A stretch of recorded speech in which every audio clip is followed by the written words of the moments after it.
ഈ ബാങ്കിൽ ഒരു 10 ലക്ഷം രൂപയുടെ ഫിക്സഡ് ഡെപ്പോസിറ്റ് ഉണ്ടായിരുന്നു. അതൊന്ന് വിഡ്രോ ചെയ്യാൻ വേണ്ടി വന്നതാ. ആ ബോണ്ട് ഒന്ന് കാണിക്കാമോ? ആ കാണിക്കാം.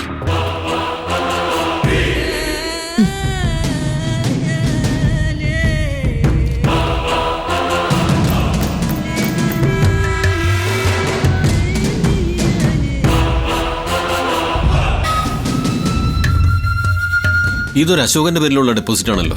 പോരാത്തതിന് മെച്ചൂറും ആയിട്ടില്ല. അതിന് ഇനി ഒരു 6 മാസം കൂടി കഴിയണം. അശോകൻ എന്ന് പറയുന്നത് എന്റെ അച്ഛനാണ് സർ. ഇതെന്റെ അമ്മയാ. മെച്ചറായിട്ടില്ലെന്ന് ഞങ്ങൾക്കും അറിയാം.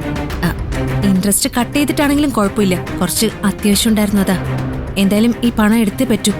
ഇൻട്രസ്റ്റ് റേറ്റ് കട്ട് ചെയ്തിട്ട് മെച്ചൂർ ഡേറ്റിന് മുൻപ് വേണമെങ്കിലും ക്യാഷ് വിഡ്രോ ചെയ്യാം. പക്ഷെ അശോകൻ നേരിട്ട് വരണം.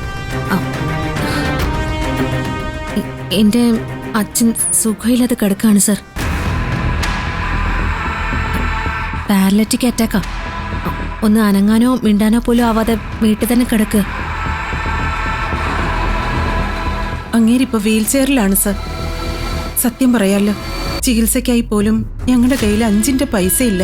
അതുകൊണ്ടാ പലിശ വേണ്ടെന്ന് വെച്ചിട്ടായാലും ഈ പണം എടുക്കാന്ന് വെച്ചത്. അതൊക്കെ ശരിയാ.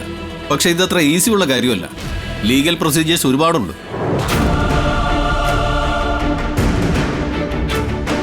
അശോകൻ സൈൻ ചെയ്യാതെ ഈ പണം വിഡ്രോ ചെയ്യാൻ പറ്റുമെന്ന് തോന്നുന്നില്ല. സർ, ഞാൻ മെഡിക്കൽ സർട്ടിഫിക്കറ്റുകൾ കൊണ്ടുവന്നിട്ടുണ്ട്. സാർ ഇതൊന്ന് നോക്കണം.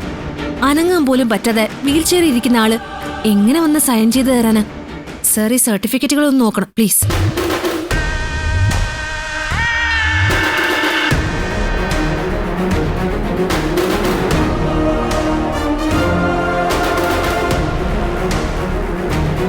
അശോകൻ പാരലിറ്റിക് ആണെന്ന് ഈ രേഖകളിലുണ്ട്.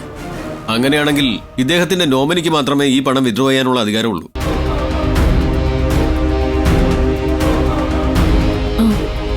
ഈ ബോണ്ടിൽ നോമിനിയുടെ പേര് വെച്ചിട്ടില്ല. അത് ഞങ്ങൾ ശ്രദ്ധിച്ചതാണ് സർ. ബോണ്ടിൽ നോമിനിയുടെ പേര് എഴുതിയിട്ടില്ല. ആരുടെ പേരായിരിക്കും അപ്പോ അശോകൻ നോമിനിയായി വെച്ചിരിക്കുന്നത്?